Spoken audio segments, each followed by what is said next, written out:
හිසකෙස් සම්බන්ධව බොහෝ දෙනාට තියෙන ගැටලු අතරින් ප්‍රධානම ගැටලු දෙක තමයි හිසකෙස් ඉක්මනින් ගැලවී යාම සහ අකලට හිසකෙස් පැසීම. ඉතින් මේ ගැටලු දෙකටම සාර්ථක විසඳුමක් අරගෙන තමයි අද වීඩියෝ එකෙන් ඔයාලා හමු වෙන්න ආවේ. ආයිබෝන් කියලා පිළිගන්නවා Siblings Creations YouTube channel එකට ගොඩ වැදුණු ඔයාලා හැමෝම අපේ Facebook පිටුව හරහාත් ඒ වගේම YouTube comment section එක හරහාත් ගොඩක් දෙනා අහන දෙයක් තමයි හොඳ shampoo එකක් recommend කරන්න කියන එක. ඉතින් ඇත්තටම ලංකාවේ තියෙන sulfate අඩංගු shampoos recommend කරන්න අමාරුයි. ඒ වගේම හිසකෙස් ගැටලු තියෙන කෙනෙක්ට කොහොමත් මේ sulfate අඩංගු shampoo සුදුසු වෙන්නේ නැහැ. කිසිම රසායනික ද්‍රව්‍යයක් භාවිතා කරන්නේ නැතුව ස්වභාවික අමුද්‍රව්‍ය පමණක් භාවිතා කරලා නිවසේදීම ස්වභාවික shampoo එකක් හදන විදිය තමයි අද අපි කියලා දෙන්න බලාපොරොත්තු වෙන්නේ. ඉතින් වීඩියෝ එක අවසාන වෙනකම්ම රැඳිලා ඉන්න කියලා ආරාධනා කරනවා හැමෝටම.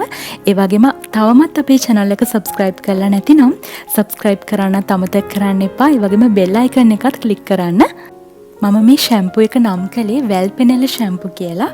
මොකද මෙහි ප්‍රධානම අමුද්‍රව්‍ය තමයි වැල් පෙනෙල. වැල් පෙනෙල කියලා කියන්නේ වසර දහස් ගණනක් තිස්සේ ඉඳලා මිනිස් සිරුරේ නිරෝගීතාවය රැක දෙන ආයුෂ වඩවන ඖෂධීය ශාකයක්. මම හිතනවා වැල් පෙනෙල ශාකය වල හැමෝම අඳුරන ඇති.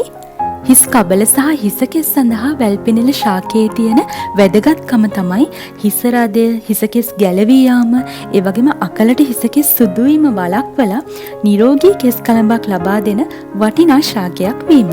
ඉතින් එහෙනම් අපි බලමු මේ වැල් පෙනෙල භාවිතා කරලා හදන ඖෂධීය shampoo එක කොහොමද හදන්නේ කියලා.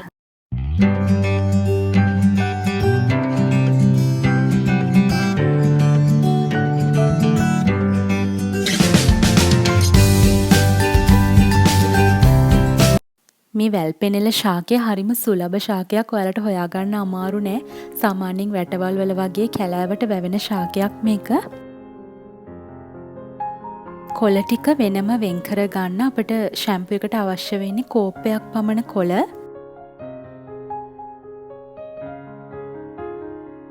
වෙන් කරගත්තු කොළ ටික පිරිසිදු ජලයෙන් සෝද ගන්න. දූවිලි සහ නිකුත් අපද්‍රව්‍ය ඉවත් වෙන්න. ඉන්පසු කොළ වැහෙන ගානට වතුර එකතු කරගෙන පැය දෙකක් හොඳින් පෙඟෙන්න තියන්න ඕන කොළ ටික.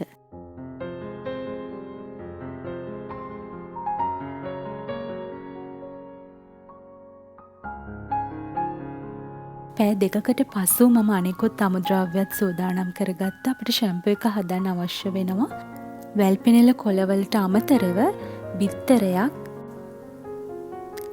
උළුහාල් මේස හැන්දක ප්‍රමාණයක්, දෙහි බෑයක යුෂ.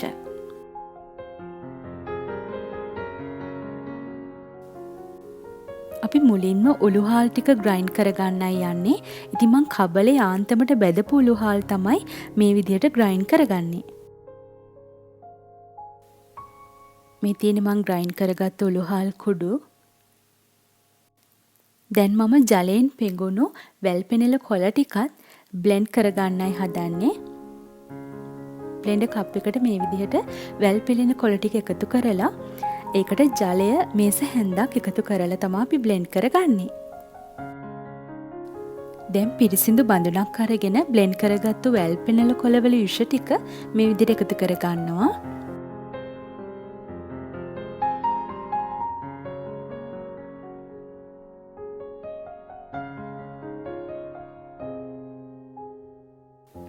එයටම එකතු කරගන්නවා කබලේ යාන්තමට බැදගෙන කුඩු කරගත්තු උළුහාල් ටික. බිත්තරයත් එකතු කරගන්නවා මේ වෙලාවේදී. අවසාන වශයෙන් මම දෙහි බෑයේ යුෂ ටික එකතු කරගන්නවා මේ මිශ්‍රණයට.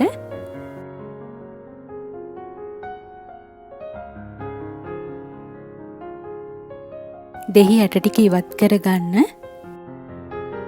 දැන් සියලුම අමුද්‍රව්‍ය විස්ක් එකක් ආධාරයෙන් මම හොඳින් කලවම් කරගන්නවා.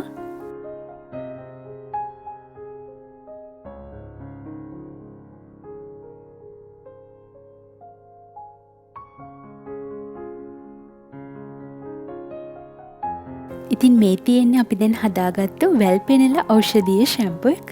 මට වීඩියෝ එක මුලදී සඳහන් කරන්න අමතක වුණා මේ ෂැම්පූ එක හිසකෙස් ගැලවී යන අයට සහ අකලට හිසකෙස් පැසෙන අයට පමණක්ම නෙමෙයි හිස් කබලේ ඉස්සරි තියෙන අයට පවා භාවිතා කරන්න පුළුවන්. මොකද අපි මෙහිදී උළු හාල් භාවිතා කරන නිසා. ඉතින් ඔයාට නාන දවසේම උදේ මේ ෂැම්පූ එක හදාගෙන භාවිතා කරන්න පුළුවන්. හිස් කබලේ සහ හිසකෙස් වල හොඳින් නාලේප කරලා විනාඩි 15ක කාලයක් ෂැම්පූ එක හිසේ රැඳෙන්න තියෙන්න ඕනේ.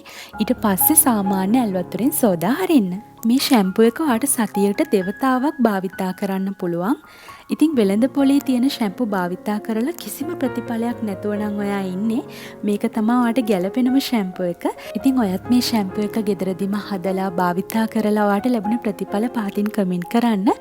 ඉතින් Siblings Creations YouTube channel එකෙන් අද ඔයාලට අරගෙන ආවේ ඖෂධීය ෂැම්පූ එකක්. මේ වීඩියෝ එකට කැමති නම් like එකක් දාන්න. ඒ වගේම යාළුවෝ අතර share කරන්න. ඒ වගේම channel එක subscribe කරන්න. තවත් මේ වගේ වටිනා වීඩියෝ එකකින් ආව හමු වෙන බලාපොරොත්තුෙන් සමගන්නවා. සුබ දවසක්.